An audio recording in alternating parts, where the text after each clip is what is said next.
Pneumonia का इलाज कितने दिन चलता है या निमोनिया कितने दिन में ठीक हो जाता है, ये आप लोगों का एक क्वेश्चन रहता है। तो निमोनिया को आप समझें कि फेफड़े के अंदर इन्फेक्शन, इसको निमोनिया बोलते हैं। अब इसका इलाज कितने दिन तक चलेगा, ये दो बातों पर डिपेंड करता है कि फेफड़े में कितना इन्फेक्शन हुआ है, कितने % फेफड़े का इन्वॉल्वमेंट हुआ है। जैसे अगर किसी के फेफड़े का इन्वॉल्वमेंट ज़्यादा होगा तो उसका इलाज उतने ही ज़्यादा दिन तक चलेगा। इलाज कितने दिन तक चलेगा इस बात पर डिपेंड करता है कि बैक्टीरिया से इन्फेक्शन है, कि वायरस से इन्फेक्शन है, कि फंगस से इन्फेक्शन है। नॉर्मली जो कम फेफड़े में इन्फेक्शन होता है और बैक्टीरिया का इन्फेक्शन होता है वो 7 से 10 दिन की दवाइयों से ठीक हो जाता है। कुछ केसेस में 15 दिन तक इलाज चलता है, तो 7 दिन से कम कभी नहीं होता, 7 से ज़्यादा दिन ही चलता है, क्योंकि इसमें थोड़ा सा समय लगता है बैक्टीरिया को क्लियर होने के लिए। लेकिन ऐसा बैक्टीरिया जिसमें रेजिस्टेंस है, जो नॉर्मल एंटीबायोटिक से नहीं ठीक हो रहा है, उसमें हो सकता है कि महीने भी लग जाएं, 1.5 महीने भी लग सकते हैं।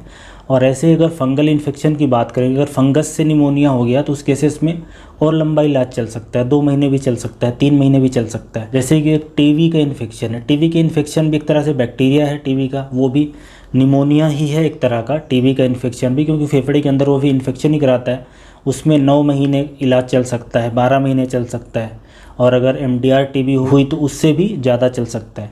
तो निमोनिया का इलाज इस बात पर डिपेंड करता है कि फेफड़ा कितना अफेक्ट हुआ है और जिस ऑर्गेनिज्म से हुआ है वो कितना खतरनाक है, हमने क्या उसके लिए सही समय पे दवा दे दी है कि नहीं दी है।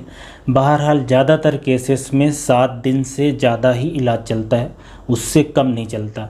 सर्दी जुकाम अलग है, वो गले का इन्फेक्शन है जिसमें 5 दिन में काम हो जाता है।